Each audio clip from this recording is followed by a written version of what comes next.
Ma'asyiral muslimin rahimakumullah, Bapak Ibu sekalian yang dirahmati Allah. Assalamualaikum warahmatullahi wabarakatuh.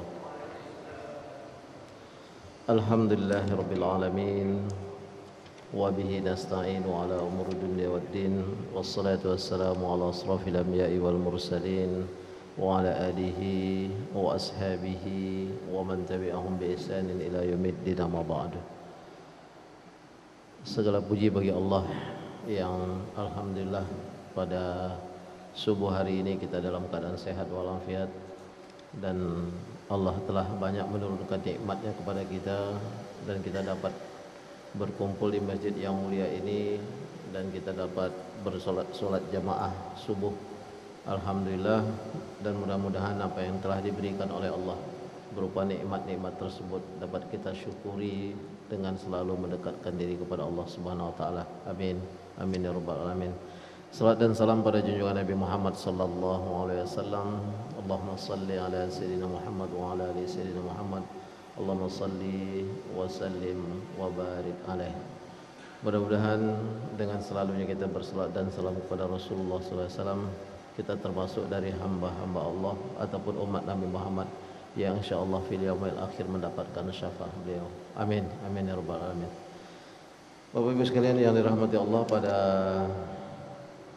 pertemuan yang lalu kita sampai kepada pengertian mutaba'atus sunnah, bahwa yang di awal dulu amal itu dapat diterima oleh Allah, pertama ikhlas, kedua mutaba'atur rasul.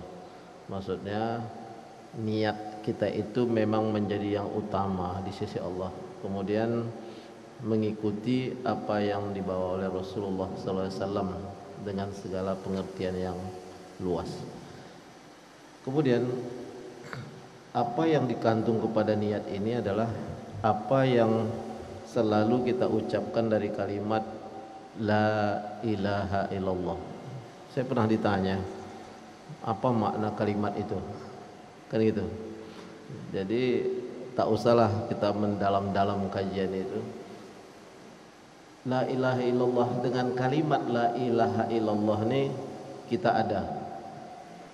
Dengan kalimat la ilaha illallah ini adanya bumi, adanya langit, adanya makhluk yang diciptakan oleh Allah, semua itu adalah sesuatu yang sangat penting dari kalimat itu.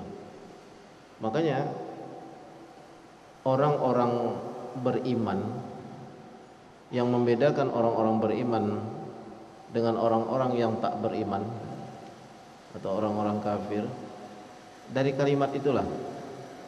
Kalau kita dalami, ini kan masuk kepada niat tadi itu. Kenapa harus ikhlas kepada Allah dan mengikuti apa yang dibawa oleh Rasulullah SAW?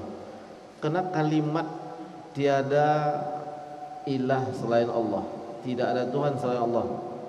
Kita seorang mukmin ini, kalau kita tak mengaku, kalau orang makhluk tak mengakui dengan kalimat itu, sekarang kita tanya pada diri kita, bisakah kita memilih dari orang tua mana kita lahir? Tak bisa. Karena memang Allah yang Maha Kuasa.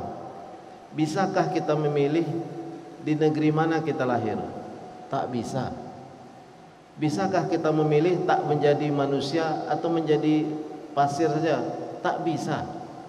Maka dengan kalimat la ilaha illallah ini Allah ciptakan bumi, Allah ciptakan langit, Allah ciptakan manusia, Allah ciptakan makhluk ini semua, dan kita ini sejajar dengan pepohonan, dengan gunung, dengan yang membedakan kita adalah akal, dengan binatang, karena kita ini makhluk. Kenapa kalimat la ilaha illallah? Karena kalau kita sudah mengagungkan selain Allah, berarti kita musyrik. Itu persoalan kalimat ini. Makanya niat itu di awal itu betul-betul niat itu dicamkan pada diri. Nah, pohon, gunung, tanah, ya kan, air, laut, sungai, semuanya itu adalah ciptaan Allah yang bernama makhluk. Maka kalau makhluk yang bernama manusia lalu mengagungkan sesama makhluk, percaya dengan pohon yang besar, kuburan yang sakti, kemudian keris, itu kan semua hal, apalagi keris itu dibikin oleh manusia, maka lari dia dari niat yang awal tadi. Maka kepentingan kalimat la ilaha illallah tadi itu dalam arti kita nggak bisa memilih dari ibu mana kita lahir, kita tak bisa memilih di negeri mana kita lahir, kita tak bisa memilih, ya kan? Ada hal-hal yang kita tak bisa memilih. Lalu ada fenomena alam. Bisakah kita seorang yang haus lalu kita makan? Kita haus tapi kita makan, bisa nggak? Nggak bisa. Nah, itu menjadi ketetapan Allah nggak? Lalu siapa yang menetapkan itu? Dengan kalimat itu tadi. Kita lapar, ya? Lalu kita ganjal dengan air, sebentar aja dia hilang lagi. Makanya kalau lapar harus makan, kalau haus harus minum, kalau capek harus istirahat, kan itu? Itu bisa kita bantah nggak? Nggak bisa. Itu fenomena alam yang kita lalui, ya kan? Nah, makanya semuanya itu punya tertata tertib yang harus kita jalani, dan itu sudah menjadi ketentuan Allah dalam kehidupan. Nah, makanya dikatakan yang mana lagi yang kita percaya selain Allah. Itulah gunanya kalimat la ilaha illallah itu. Karena terhunjam kepada niat ketika kita hidup itu. Nah, orang mukmin dalam kata arti niat tadi, dia tahu dia keluar dari perut ibunya, jadi remaja, kemudian dewasa, mukallaf, lalu ia dibebani dengan kewajiban dengan syariah. Dia tahu hidup ini bukan hanya di dunia, gelar, jabatan, kekuasaan, kekayaan, apa yang ia lakukan di atas dunia ini sebentar, karena ia akan diminta pertanggungjawaban dengan kalimat la ilaha. Dia tahu itu. Kenapa? Dia tahu bahwa keimanan itulah yang akan menjamin kehidupan dia setelah kehidupan di dunia itu menjadi orang mau hidup di raudhah min riyadil jinan atau hidup min hufratin min hufarin niran. Kalimat itu juga kan? Makanya kalimat la ilaha illallah itu adalah sesuatu yang sangat penting dalam kehidupan. Maka orang mukmin itu dia sudah tahu, kecil apapun ia berbuat jahat, mesti ia tahu ini akan berganjar. Sedikit apapun ia berbuat baik, maka ia akan mempunyai ganjaran juga. Maka dalam kehidupan itu dia tinggal memilih. Tapi kalau orang mukmin pasti memilih yang baik. Dia harus rajin sholat 5 waktu. Untuk menambah itu dia harus menambah lagi dengan nawafil. Ia harus kesempatan ia harus puasa sunnah pada dirinya, ya kan? Ia tahu ini jalan yang salah. Maka hanya 2 yang dapat kita pilih. Ini salah berarti barzah nanti hufratun min hufarin niran. Ini benar berarti raudhah min riyadil jinan. Itulah kepentingannya niat itu. Maka di niat inilah yang membuat manusia itu, seorang mukmin itu berjalan pada posisi yang baik. Dan dia tahu menyakiti sahabat itu tak baik, ya kan? Mengganjal orang dalam sesuatu perbuatan itu juga tak baik. Memaki orang tak baik, dia tahu itu. Nah, berkat inilah orang ini menjadi seorang mukmin yang sejati. Ini posisinya tadi itu. Makanya setiap apa yang kita lakukan itu harus berlaku dengan niat yang sangat ketat kepada diri kita, bahwa kita yakin hidup itu bukan hanya di dunia, dan dunia ini sesuatu yang sebentar. Itu yang dijelaskan. Ada sebuah kisah tentang Imam mazhab Abu Hanifah. Suatu hari diundang oleh Raja Persia. Waktu itu Raja Persia ini ateis. Kalau orang ateis ini kan alam ini terjadi dengan sendirinya, tak percaya dia ada Tuhan, ateis, ya. Makanya diundanglah Abu Hanifah untuk menjelaskan apa yang dibawanya. Abu Hanifah ini orang yang pintar. Maka ketika ia sampai di istana, mereka udah pada nunggu.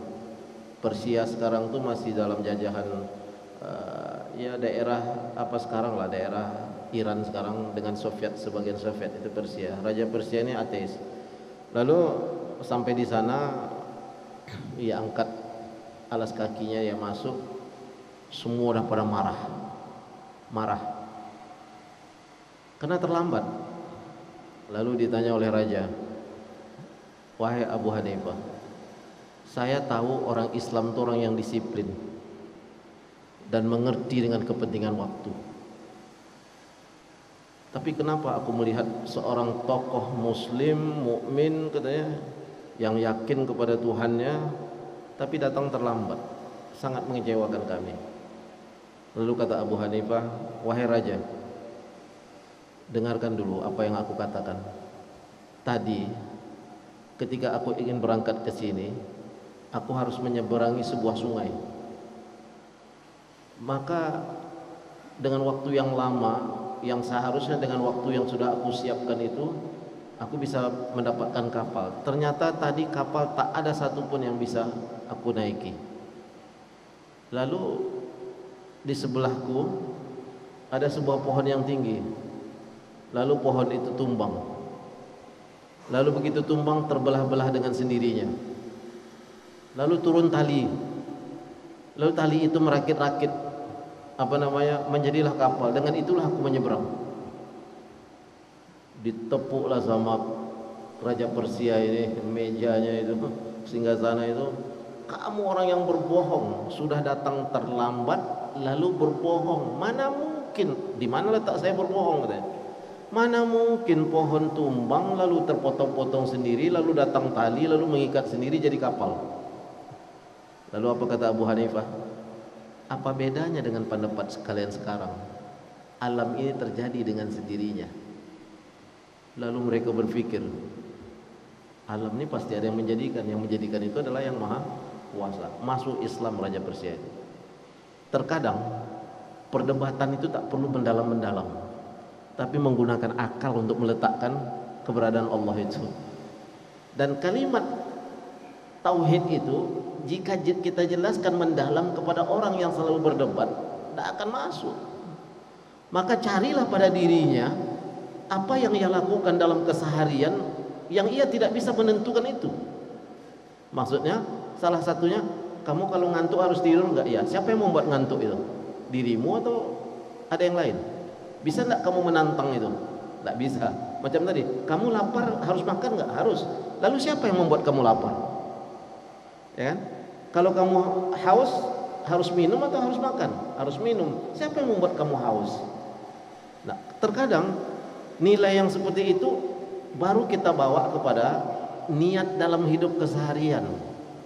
Kalau sudah minum, haus, lapar, makan, capek, istirahat, ya kan, ngantuk, tidur. Lalu kenapa kita bangga dengan apa yang kita capai? Berarti kan tidak berubah niat kita. Maksudnya dengan gelar doktornya, dengan gelar profesornya, dengan jabatan yang tingginya, dengan segala apa yang ia terima di dunia ini, apa yang harus dia banggakan? Bukankah itu juga menjadi suatu ketentuan Allah dalam fenomena kehidupan, yang ketika dia ditiupkan ruh, kemudian Allah letakkan kepadanya ajal dan takdir kehidupannya, itu ajal, kemudian diletakkan sama Allah ketika itu rezekinya. Bukankah itu juga bagian dari rezeki jabatan itu? Lalu kenapa ia memungkiri fenomena alam dan memungkiri apa yang diberikan Allah kepadanya, lalu ia membuat zalim kepada sesamanya? Kan itu menjadi pertanyaan. Dengan kedudukan yang itu ditentukan rezeki oleh Allah, dan ada yang menentukan, dan ia sama dengan makhluk yang lain, kedudukannya sama. Lalu apa yang membuat dia berubah? Lalu ia menjolimi sesamanya yang sama-sama makhluk sesama dengan dia. Lalu ia mengangkatkan dadanya bahwa ia mempunyai suatu kekuasaan yang lebih tinggi dari yang lain.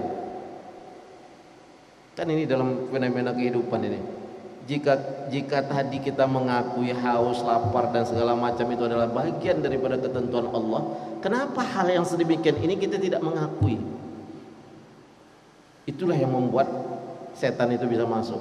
Makanya kalimat tauhid itu berada dalam dada dan berupa keimanan, maka yang diganggu oleh setan itu keimanan kita. Yuwaswisu fi sudurin nas.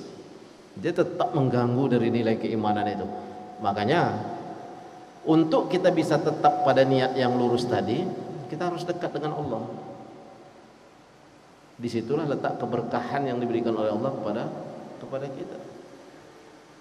Toh kita tak akan bisa menentukan ini anak lahir harus begini, ya kan? Inilah, tak tahu kita fenomena itu. Nah, itu adalah menjadi suatu ketentuan Allah. Ini salah satu maksudnya, supaya kita tetap pada niat yang ikhlas kepada Allah, dibaca. Itu dibaca kehidupan itu. Apa yang dalam perjalanan kehidupan itu membuat kita, kenapa para nabi itu tetap, karena memang ia diberikan kekuatan oleh Allah. Karena ketaatan dia itu diberikan oleh Allah kekuatan. Memang posisi ia dipilih menjadi nabi dan itu adalah ketentuan Allah. Tapi ia mempunyai ketetapan dan istiqomah dalam kehidupan sehingga niat ini tak bergeser. Nah, kalaulah harus karena kepercayaan hidup itu mudah, tidak juga. Kita tengok Rasulullah sallallahu alaihi wasallam Isra dan Mi'raj itu pada tahun 11 kenabian. Jadi 10 tahun itu tak ada yang dikerjakan oleh Nabi kecuali menunjukkan ketauhidan Allah itu. Itu dia akidah. Jadi 13 tahun kenabian Nabi di Mekah itu, 10 tahun itu, 13 tahun itu semuanya menunjukkan keberadaan Allah itu. Apa? Akidah semuanya, ketauhidan. Semua fenomena itu adalah hal-hal yang diberikan oleh Allah kepada manusia yang manusia tak bisa memilih. Lalu kalau sudah seperti itu, apa yang membuat kita lari dari niat yang utama tadi? Nah, itu dia. Maka dikatakan yang bagi at-talibul ayyu'allimu anna Allah azza wa jalla farada alaihi ibadatu wal ibadah la takunu illa bi ilmil mu'min wa la yahsunna bil jahli fa talabuhu lil ilmi liyanfi ala nafsihi al jahl. Pertama, untuk tidak lari dari niat tadi, bagi seorang mukmin harus selalu mengupgrade diri,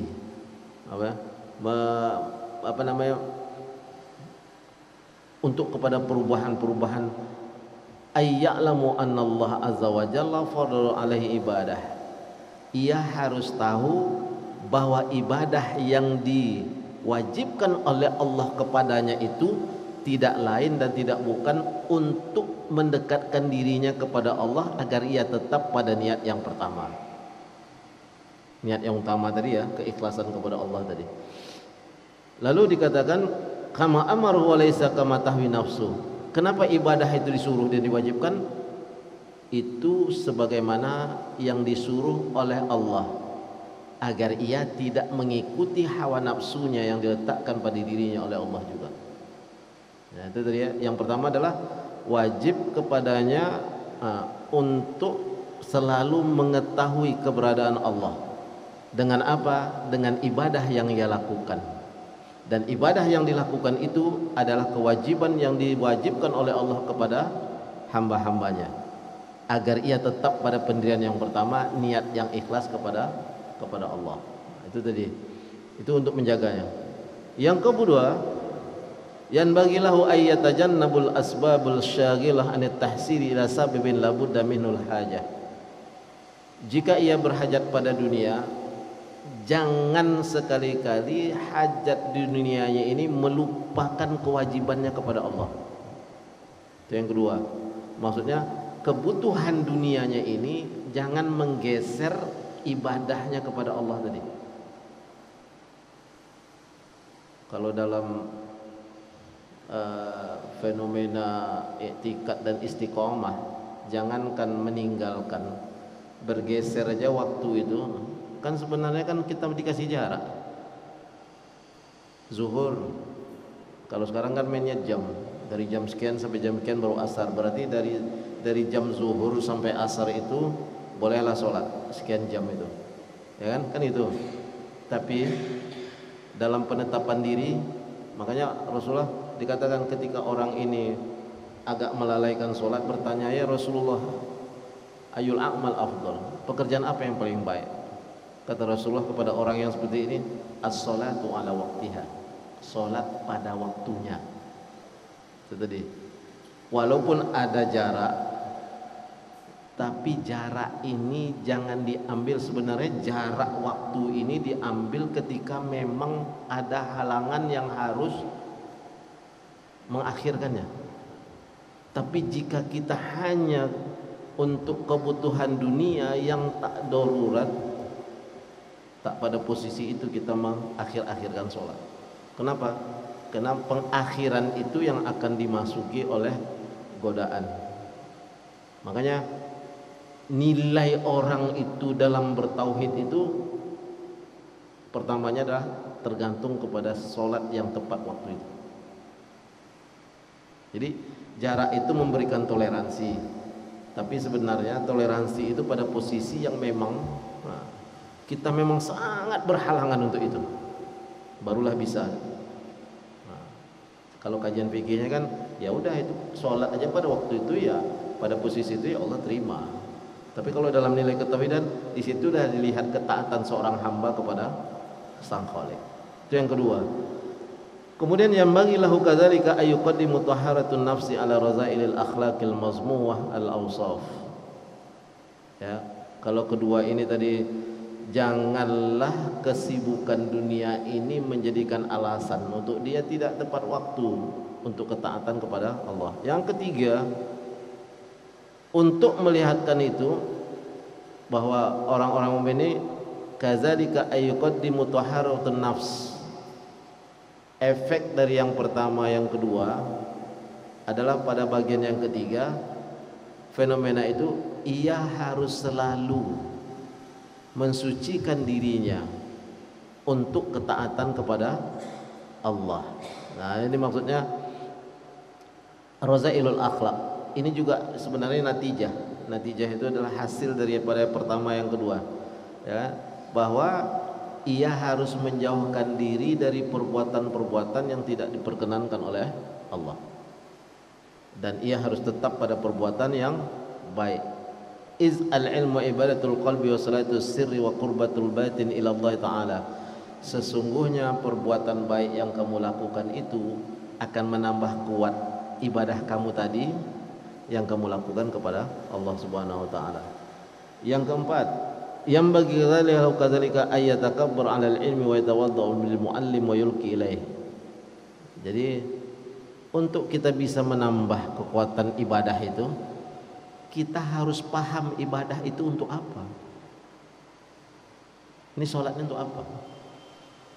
Dan kita awal sholat mungkin kita tak mengerti, lalu pelajari apa yang kita baca dalam sholat itu, pahami apa makna.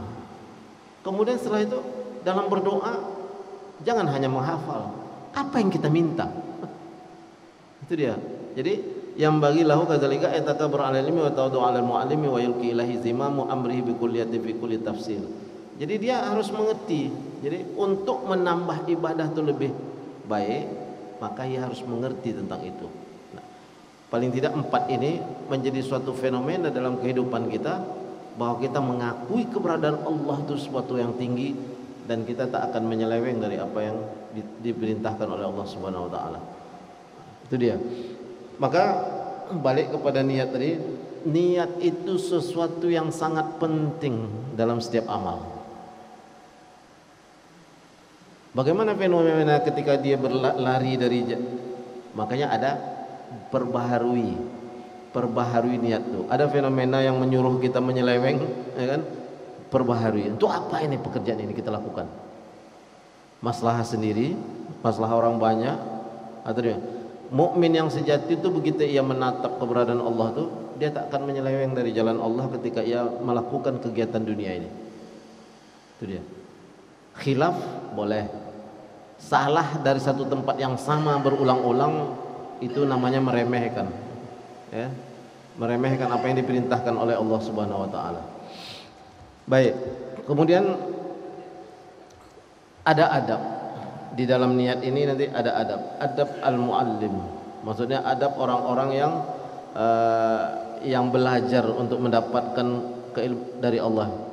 Yang bagi al yaqsudu bi ta'lim wajhillah azza wa jalla wa la yatlubu bi ilmi syarafun manzilatu bimana. Seorang kita ini kan talibul ilmi, ilmu yang tertinggi itu kan berada pada posisi Allah. Untuk mendapatkan ilmu dari Allah itu, pertama seorang yang menuntut itu because di ta'limihillah azza wa jalla, ia harus letakkan dirinya untuk mendapatkan ilmu itu memang dengan niat yang tulus, hanya untuk mengharapkan ridha Allah. Macam mana tuh? Pasti ada gangguan, ya kan? Kita menuntut sesuatu itu kan pasti ada gangguan. Kalau semua lillah tuh bagaimana caranya? Kan itu. Kita itu harus yakin. Kan kalau kita katakan alhamdulillahi rabbil alamin, Rabbun itu artinya mengatur. Segala puji bagi Allah yang mengatur sekalian alam. Kita masuk gak dari alam itu? Masuk. Maka kita yakin dengan itu adalah pengaturannya adalah Allah Subhanahu wa taala. Lalu bertanya lagi, di mana letak kuasa kita? Sebenarnya kekuasaan yang diberikan sama kita ini pinjaman saja, tak ada kuasa kita pada diri kita. Itu tadi sebabnya. Kalau kita bisa meminta, aku mau lahir dari ibu yang kaya, dari orang tua yang kaya. Kalau kita bisa meminta, aku lahir dari suku ini yang paling mulia. Tapi itu kan tak ada pada kita. Nah, posisi yang seperti itu dikatakan bagi seseorang yang memang ingin mendapatkan ilmu Allah dalam nur itu tadi, nurullah tadi, ia harus dalam menuntut ilmu itu untuk mendapatkan ilmu Allah liwajhillah, ma ibtigha amardatillah, untuk mendapatkan ridha Allah. Yang kedua, apa yang dibagi?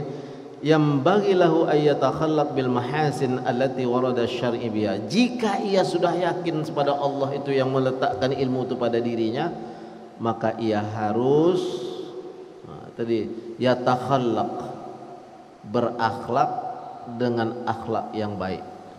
Jadi akhlakul karimah. Jadi warada syar'i biha. Akhlakul karimah itu apa maksudnya? Sesuai dengan ketentuan syariat yang diberikan oleh Allah. Jadi seorang yang menuntut ilmu itu, karena ilmu itu adalah cahaya. Cahaya Allah itu tak akan diberikan kepada orang yang bermaksiat. Nah, yang itulah tadi yang pertama. Harus biqasdin, sengaja untuk mendapatkan keridhaan Allah. Kedua, ayakhluq bil mahasin. Dengan demikian ia berakhlak dengan akhlak yang mulia. Jadi orang berilmu itu mesti dia berakhlak dengan akhlak yang mulia. Kalau ada fenomena kesalahan dan kekhilafan itu, ia balik cepat. Tak mungkin dia tak bersalah, dia bersalah. Tapi ketika ia mendapatkan itu, ia berbalik cepat kepada hal yang baik. Yang ketiga, yang bagilahu ayat tanazzah minal makruhat wa furuadil mubahatil amama talamis. Jadi dikatakan bagi seseorang itu harus meninggalkan sesuatu yang subuhat dan makruhat untuk mendapatkan dari itu yang murni dari Allah itu, untuk meninggalkan sesuatu yang makruhat dan subuhat. Nah, maka yang keempat, yang bagi lahu yurafiqu biman yata'allam minhu. Orang-orang seperti ini sudah bisa memilih. Yang keempat, ia harus duduk dengan orang-orang yang sama dalam menuntut itu. Maksudnya orang-orang yang baik. Biasanya memang Allah menjanjikan orang yang baik itu mesti didudukkan dengan orang yang baik. Itu dah ada janji Allah. Ada sesuatu yang ini sama dengan ini. Itu yang keempat ya. Jadi katakan hendaklah ia berteman dengan orang-orang baik. Bukan berarti larangannya mutlak tak boleh dengan orang yang ini. Kalau dia datang untuk membawa orang itu kepada sesuatu yang baik, maka ya.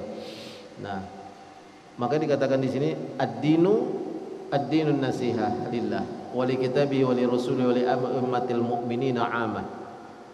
Orang yang menuntut ilmu dengan baik dengan kalimat la ilaha illallah itu adalah orang-orang yang memberikan gambaran untuk mendapatkan sesama teman yang baik. Ad-dinun nasihah. Agama itu adalah nasihat, bukan pemaksaan. Kita hanya menyampaikan. penyampaian kita itu boleh jadi diterima dengan baik, boleh jadi diterima dengan caci maki kepada kita. Nah, ketetapan hati itu tergantung kepada niat kita. Kita ingin menguasai orang yang kita ingin dakwahi, atau kita ingin menyampaikan saja. Karena penyampaian itu tidak akan sampai kepada posisi yang benar kecuali kita berharap hidayah Allah untuk kepadanya, bukan kita yang menghidayahkannya. Terkadang kan kita berlebihan dalam mendidik. Kita ingin anak itu seperti kita, atau kita ingin teman itu seperti kita. Nah, itu pemaksaan. Itulah yang terjadi fenomena kita. Kita ingin orang yang kita kasih nasihat ini ingin sama dengan kita dan kita kuasai. Kan itu yang payahnya. Dan ingin orang itu sama otaknya dengan kita, tidak bisa.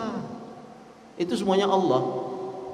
Maksudnya Allah yang memberikan hidayah kepada orang itu, Allah yang memberikan jalan kepada orang itu. Kenapa? Kita ini hanya perantara dan wasilah. Makanya agama itu nasihati saja secara agama. Ikut atau tak ikut itu berada di tangan Allah. Yang kelima ya. Yang kelima, wayam bagi Allah yashfaqu ala man yatlubu minhul ilm. Jangan kita, ini dikatakan orang yang menuntut ilmu itu, jika ia ditanya oleh seseorang dan tak bisa menjawab, jangan memarahi orang yang bertanya itu. Perlakuan jujur di sini harus kita lakukan. Aku tak bisa menjawab karena itu belum sampai pada posisi itu. Misalnya belum dapat aku ilmu tentang itu. Pengakuan itu bukan merendahkan kita. Sebagian orang kan begitu. Jangan ditanya. Kalau udah ditanya masalah itu tak jawab, balik marah kepada orang yang bertanya. Jadi seorang yang menuntut ilmu itu berlaku jujur terhadap ilmu yang dia dapat. Jadi dia tak boleh menuntut balik kepada orang yang menanyakan tentang, dia harus memberinya. Karena di dalam sebuah hadis, man su'ila an ilmin, barang siapa yang ditanya tentang suatu ilmu, fakatamahu, ini hadis riwayat Bukhari, lalu ia menyembunyikannya, maka di akhirat nanti akan dipukul dengan cambuk dari api neraka, bilijami minan nar. Jadi dalam Islam itu orang yang ditanya tentang suatu ilmu lalu ia menyembunyikannya, ya, terutama nih ilmu yang menyangkut kepada kedekatan kepada Allah, ya, lalu ia menyembunyikannya, maka ia akan dicambuk di akhir nanti dengan cambuk dari api neraka. Tidak boleh. Jadi itu dia dalam kalimatnya. Maka ketika ia ditanya, jawab ketika dapat. Jika ia tak dapat, memohon maaf. Itulah kelemahan kita. Mungkin Allah menunjukkan kelemahan kita supaya kita tidak merasa kitalah yang paling berilmu. Gelar ini kan cuma degree dalam status belajar saja. Itu kan hanya menandakan jenjang saja. Bukan berarti orang yang mendapatkan gelar yang tinggi itu yang paling banyak ilmunya. Enggak. Kalau ilmu itu mafis sudur, apa yang ada di dalam ini, bukan semuanya dengan ini. Kalau pintarlah orang-orang ateis itu lagi. Orang yang tak mengakui Tuhan itu pintar. Memang Allah kasihkan kepintaran. Biasanya mereka itu orang peneliti dalam laut, peneliti ruang angkasa. Kenapa Allah kasihkan ilmu itu kepada mereka? Supaya mereka tahu dan mengakui. Karena mereka ateis, ya kan, tak mengakui Tuhan. Begitu dia meneliti apa yang dicipta oleh Allah ini, dia akan sampai ke suatu keterbenturan dalam otaknya. Maka ada perlu keimanan. Kemarin kan kita dah cerita lahiriah. Manusia itu kan dua unsur, lahiriah, batiniah, ya kan? Jasmaniah, rohaniah, ya kan? Ada yang syahid, ada yang nyata, ada yang gaib. Nah, tak semua yang dilihat dengan mata, dicerna dengan otak, ya, itu sama dengan apa yang ditanamkan di dalam batin. Karena yang berada di mata dan panca indera kita yang masukkan dalam otak itu dalam tingkat pengetahuan. Mungkin ilmu kita nggak tahu juga bahasa Indonesia itu kok disamakan dengan ilmu pengetahuan. Mana yang tinggi, pengetahuan dengan ilmu? Jadi pengetahuan ini kan pengetahuan dan ilmu yang ada dalam otak ini belum tentu sama dengan apa yang tersimpan di dalam dada. Kenapa? Karena nilai keimanan itu ya kan, nanti akan mengambil kepada ilmu hikmah dia. Karena tak semua yang ditatap oleh mata dan yang dicerna oleh otak itu sama dengan apa yang berada dalam. Makanya tidak semua kejadian itu bisa kita cerna dengan panca indera kita dan otak, dan dia harus dirasa. Karena Allah berbuat sesuatu itu ingin mengambil suatu hikmah dari pekerjaan yang kita lakukan itu. Ya kan? Itulah ilmu hikmah yang tak diberikan oleh Allah. Biasanya kan gitu, setelah kejadian, udahlah ambil aja hikmah dari kejadian itu. Itulah ilmu yang paling tinggi. Karena itu yang akan menenangkan hati kita kepada nilai keimanan. Kemudian bagi orang yang thalibul ilmi, yang bagi ayakuna harisan ala ta'lim. Jadi muassiran zalika ala masalhi nafsi allati laysat bidururiyah. Maksudnya adalah seorang yang menuntut ilmu itu harus ada perubahan dirinya terhadap ilmu yang ia tuntut. Harus ada perubahan diri. Jadi kalau dia tak ada perubahan diri, tak berhasil menuntut ilmunya. Sekarang kan fenomenanya tentang komunitas hijrah. Itu yang biasa sekarang kan hijrah dari sesuatu yang dia hijrah. Dia bilang ditinggalkan ini perbuatan yang lama, dia hijrah. Bagus, merek yang bagus, tapi jangan dicampurkan lagi yang ini. Di sini nilai tipuan dunianya ditinggalkan, lalu dengan hijrah ini ada lagi tipuan yang lain melalui agama yang nggak hijrah. Berarti dia hanya berada di bulan hijriah, belum berhijrah lagi. Jadi kalau seorang itu sadar akan ilmu yang dia tuntut, dia mesti ada perubahan. Nah, perubahan itu kembali kepada kalimat tadi, tauhid, la ilaha illallah. Fenomena yang berada di dalam dunia ini semua diatur oleh Allah. Jangan ditanya lagi di mana kuasa kita. Memang orang tak berkuasa, makhluk yang rendah. Kalau kita berkuasa, kita bisa menentukan mati di mana atau kapan kita mati. Persoalannya Allah menyimpan ilmu kematian itu dalam-dalam, tak diberikan kepada manusia dan makhluk.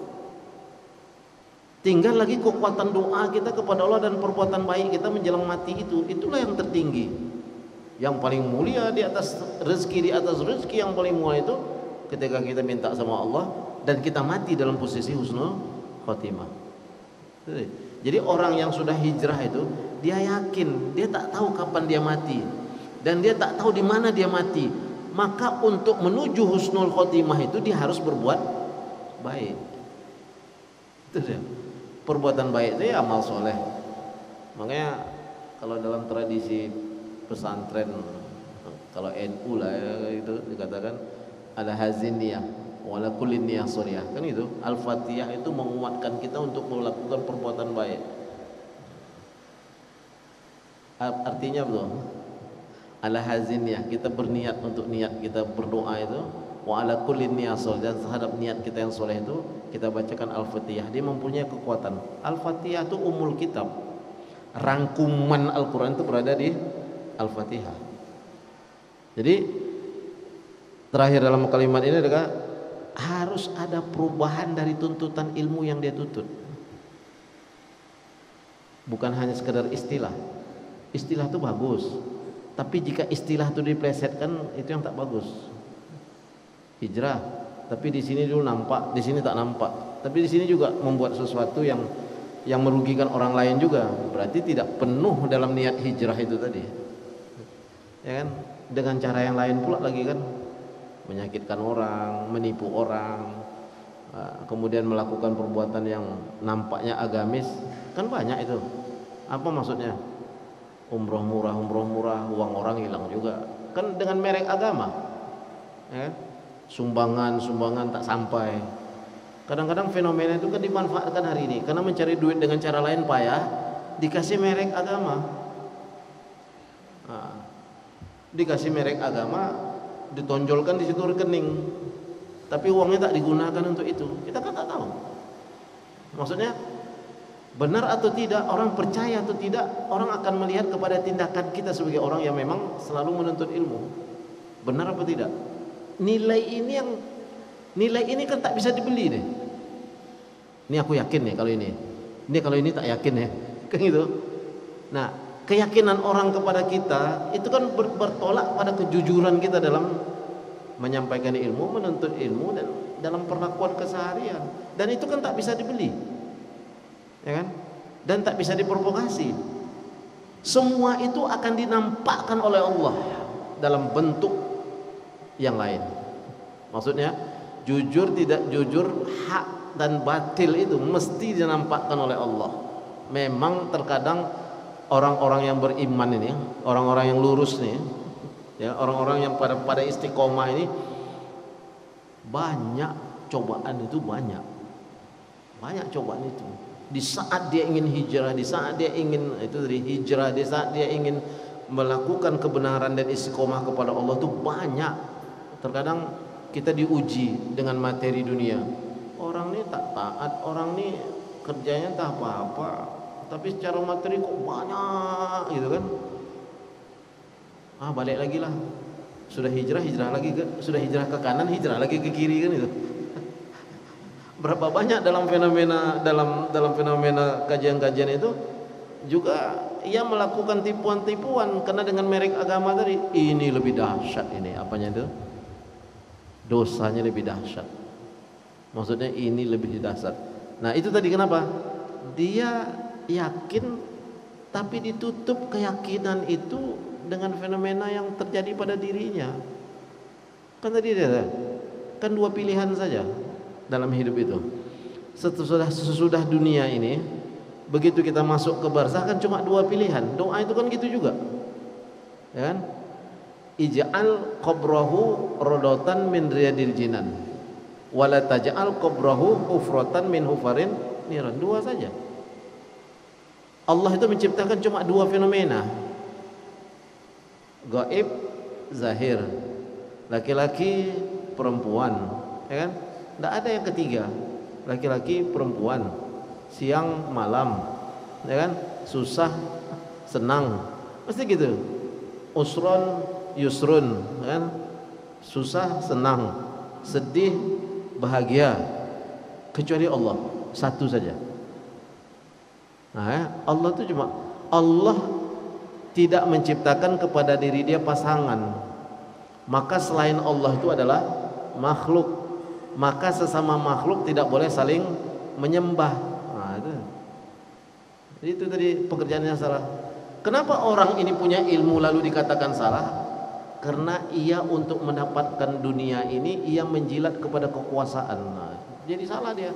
Maka kata Imam Ghazali, ini ulama ulama sultan, ulama yang identik dengan kekuasaan. Jadi dia maunya apa? Sekarang kalau dulu kan fatwa, dari mulai berkembang ini, fatwa ini sebenarnya dua saja,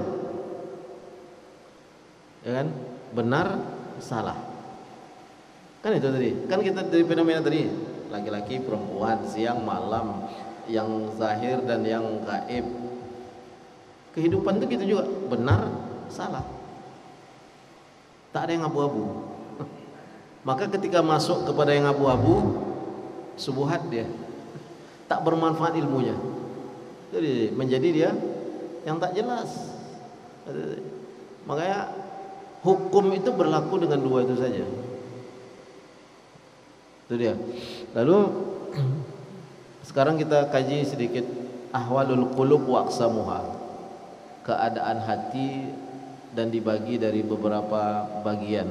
Ini lama kana al-qalbul a'dha kal maliku bitasarrufil junud lallati tasduru kulluha an amrihi wa yasta'miluha fiha yuhibbu fa kulluha tahta ubudiyah wa qahrihi wa taqtasibu minhu al-istiqamah wa zai tattajihu fima minal azam aw yahillu. Qala Nabi sallallahu alaihi wasallam, dalam arti hati yang dia ada di dalam ini, Dikatakan oleh Rasulullah dengan hadis yang singkat dari riwayat Bukhari di dalam dan di bab iman dari hadis Muslim, hadisnya sudah terkenal. Dikatakan ala wa inna fil jasadi mudghah. Tidak ada demikian, sesungguhnya di dalam jasad kita ini ada segumpal darah, mudghah. Iza saluhat saluhal jasadu kulluh. Apabila ia baik,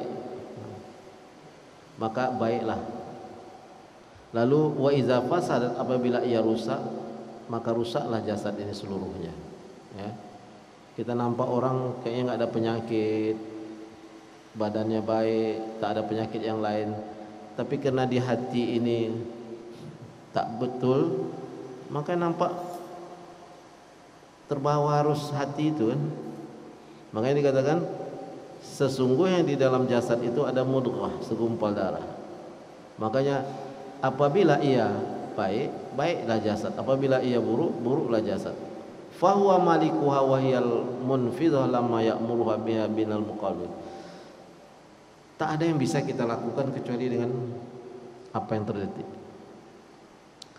Sebenarnya dari apa yang disuruh oleh hati itu baik, tetapi fenomena akal dan hawa nafsu yang menutupnya. Nah, pertama dikatakan al-qalbus salim. Jadi aqsamul qalb. Dalam lamma kanatul qalbi yusifu bil hayah wa didduha inqasam bizalika. Jadi ini hati ini hidup atau tidak terbagi menjadi 3 fenomena. Pertama al-qalbus salim, hati yang sehat. Wa huwal qalbul allazi la yanju yaumal qiyamah illa man atallah bihi. Hati yang memang tidak akan pernah selamat seorang hamba di hari kiamat kecuali dengannya.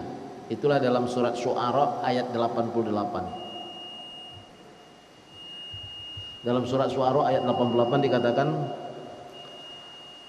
yauma la yanfa'u malun wala banun illa man atallahu biqalbin salim. Itu dia. Wasalim huwa as-salimul ladzi qad sarat as-salamah sifatun sabitah lahu kal alimul qadir. Wa aidan fa innahu diddul marid wal wasakim wal alil. Apa yang dimaksud dengan salim itu? As-salim allazi la sarat lahu salamah. Ia berada dalam keselamatan. Kan? Kenapa? Ia adalah lawan daripada sakit. Orang yang benar-benar dalam istiqomah mengikuti Allah, siapa orang yang salim ini? Itulah tadi, mati di akhir hayatnya dengan husnul khatimah. Itu singkatnya aja, kena singkat. Lalu yang kedua, al-qalbul mayyit. Huwal qalbul ladzi la hayatan fihi fa huwa la ya'rifu rabbahu wa la ya'buduhu bi amrihi wa la yahiru wa la yardahu bal huwa waqifun ma'a syahawatihi wa lazzatihi. Ini termasuklah dia tadi orang yang mempunyai hati yang mati, ini termasuk orang-orang ateis itu. Apa dikatakan di sini? Hati yang tak punya kehidupan. Fa huwa la ya'rif, dia tak tahu Tuhannya. Wa la ya'budu, tak juga menyembahnya. Dan juga tidak menjalankan perintahnya. Tak juga meninggalkan larangannya, tapi ia hanyut dengan malazatid dunia, dengan kenikmatan dunia. Dia hanyut dengan kenikmatan dunia. Salah satunya tadi ateis. Nah, orang-orang ini adalah hati yang mati. Dia dalam fenomena yang mati. Kemudian bisa juga diartikan orang-orang kafir itu qalbun mayyit. Khatamallahu ala qulubihim wa ala absarihim wa ala samihim wa ala absarihim ghishawatu wa lahum azabun azim. Itu kan innal ladzina kafaru sawa'un alaihim wa anzartahum am lam tunzirhum la yu'minun. Nah, itu tadi itu yang mati tadi. Yang terakhir adalah hati yang sakit. Sakit ini bukan sakit hati. Hati itu yang maksudnya sakit itu begitu. Qalbun lahu hayah wa bihi illah. Falahu maddatani tamudduhu hazil marra wa hazi ukhra. Wa huwa lamma ghaliba alaihi minhuma fa fihi minal mahabbati lillahi ta'ala wal iman bihi wal ikhlas lahu wa tawakkal alaihi ma huwa maddatun hayati wa fihi ma mahabbatus syahwat wa ithariha wal harsh.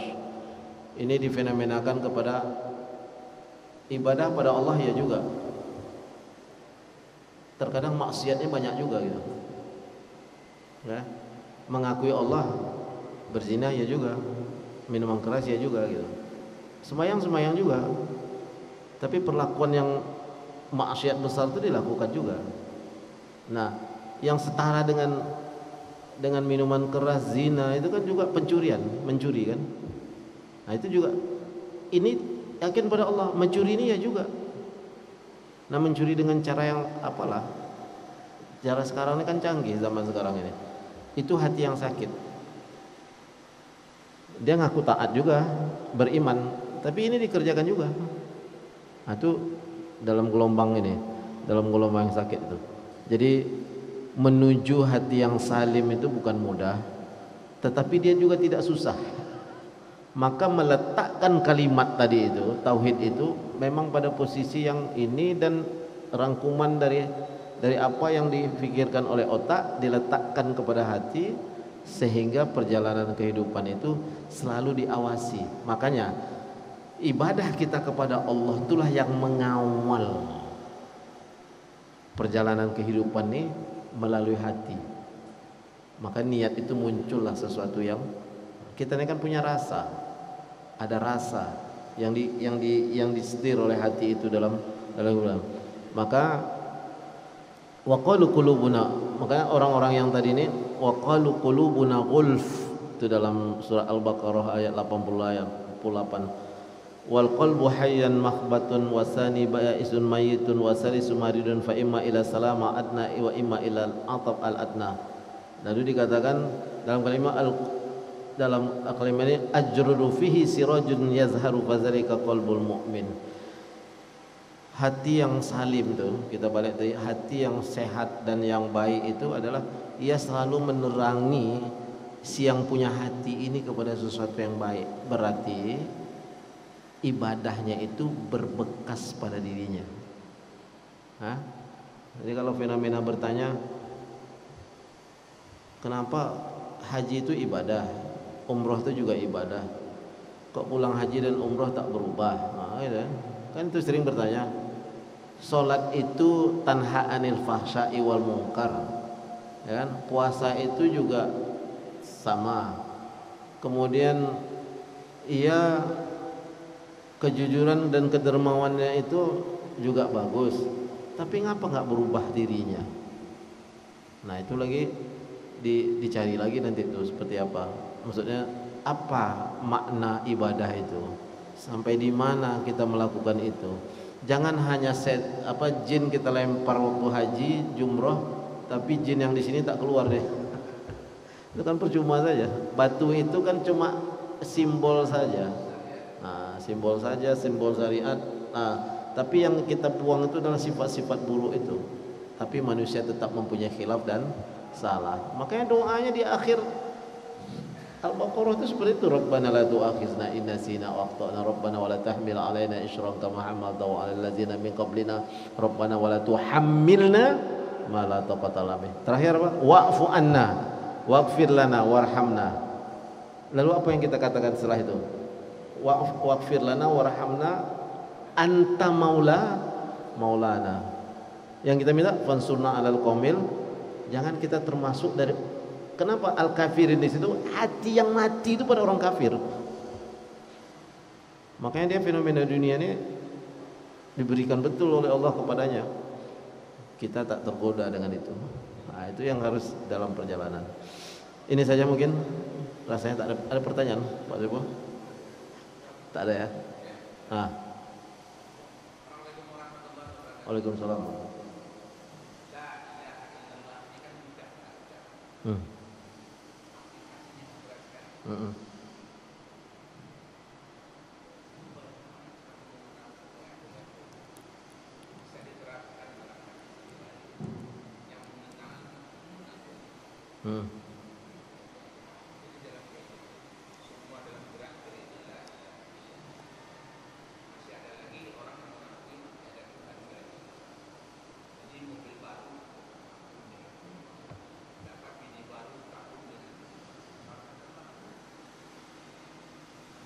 Baik.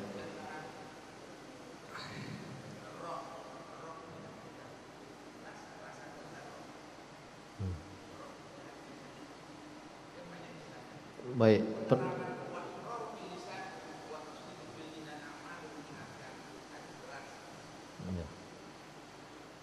Dia di hati dulu, baru di lidah, diucapkan dengan lidah, lalu dilakukan dengan perbuatan. Maksudnya anggota tubuh kita ini berjalan. Kalimat tauhid itu diajarkan oleh Allah, maksudnya diajarkan oleh Allah untuk meletakkan makhluk ini yang membedakan antara makhluk dengan khalik. Makanya kalimat kha lam qaf itu, khalaqo itu kan mencipta. Nah, sebenarnya kepada fenomena manusia tak dipakai kalimat khalaqo itu. Cuma dalam bahasa Indonesia dia tak ada beda. Hak cipta. Kan itu kan sebenarnya hak cipta yang satu itu hanya kepada itu bahasa Arab itu memang fenomenanya agak lain dengan bahasa yang lain. Maka kalimat khalaqa itu tak dipakai kepada makhluk. Maksudnya manusia itu yakhluqu, enggak bisa. Karena khalaqa itu berada pada posisi Allah. Makanya yang dicipta itu namanya makhluk. Khalaqa ini tidak cocok untuk makhluk. Nah, itu fenomena. Jadi apa yang diberikan oleh Allah berupa kalimat tauhid itu, itulah semua yang menaungi perjalanan kehidupan manusia. Maka seorang mukmin yang baik dia harus selalu ingat itu. Maka semuanya bergantung kepada niat. Dan setiap niat ibadah yang kita lakukan itu mesti di akhirnya lillahi ta'ala. Kenapa? Karena kita tidak punya kemampuan penentuan akhir dari perbuatan itu. Nah, kalau kita sehari-hari ingat kepada itu, tidak akan bangga dengan apapun yang diberikan. Cuma hanya sekedar menyampaikan. Jadi mungkin saudara-saudara kita itu ingin menyampaikan, tergantung tadi ya, tergantung niatnya tadi itu.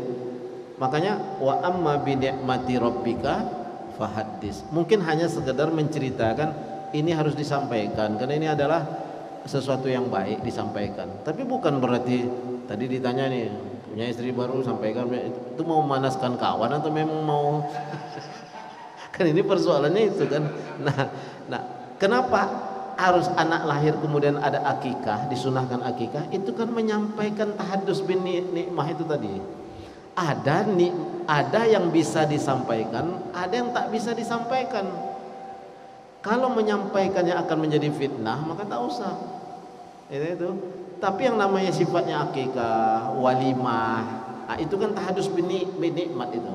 Nah, cuma kadang-kadang kan disalahartikan juga. Nah, persoalannya gini kadang-kadang.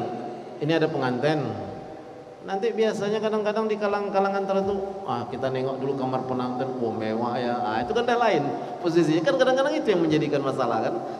Mewah ya, di sini berpacu-pacu dengan hal-hal dunia ini. Sebenarnya menurut kemampuan masing-masing saja gitu. Nah, jangan membuat itu. Jadi kalau ditanya tadi, bagaimana untuk menetapkan itu? Ibadah. Terutama sholat, lalu bacaan Al-Quran kita. Jangan pernah sehari pun lewat tak baca satu pun ayat Al-Quran itu. Karena bacaan dalam sholat itu berbeda dengan membuka Al-Quran. Kan? Kalau duduk di warung kopi 3 jam, ngapa tak bisa 40 menit habis setengah juz? Kan itu yang dalam pertanyaan kita kan. Itulah fenomenanya tadi. Ya salah satunya seperti amal Zulhijjah inilah. Amal Zulhijjah ini tak sanggup 10 hari. Dia kan 7 hari pertama itu kan 1000 itu. 2 hari yang sekarang tarwiyah dengan besok itu 10.000. Lipatnya itu ya, maksudnya derajat puasanya itu. Nah, makanya orang mengambil 10 hari itu sebenarnya memang banyak pengertian daripada ulama tafsir walayalin asr. Ada yang mengartikan 10 malam terakhir Ramadan, tapi hampir sepakat mengatakan itu kalau malamnya adalah malam Ramadan, kalau siangnya itu adalah siang. Nah, dan ingat, puasa ini baru salah satu amal baik yang kita lakukan di dalam bulan 10 awal daripada Zulhijjah. Sedekah pun berlipatnya segitu. Jadi jangan puasanya saja, sedekahnya juga jalan gitu. Itu maksudnya. Itu kan salah satu saja puasa itu. Tetapi puasa itu lebih nampak karena memang bersama-sama dia. Sedekahnya tak nampak. Nah, jadi perbuatan baik yang kita lakukan di 10 hari pertama bulan Zulhijjah itu adalah fenomena pendekatan diri juga kepada Allah untuk kita tetap pada posisi yang tadi itu dikatakan dalam batas kalimat la ilaha illallah. Jadi ada orang memilah, oke, dari 1 sampai 7 itu 1000, ya kan? Ini kan hari ke-8 besok 9, itu 10.000. Maka yang berbuat baik di hari ini 10.000 lipatnya. Nah, itu. Tapi jangan setelah ini berbuat buruk pula lagi kan itu. Oh, udah ada banyak pahala 10.000 kan gitu. Nah, itu enggak boleh.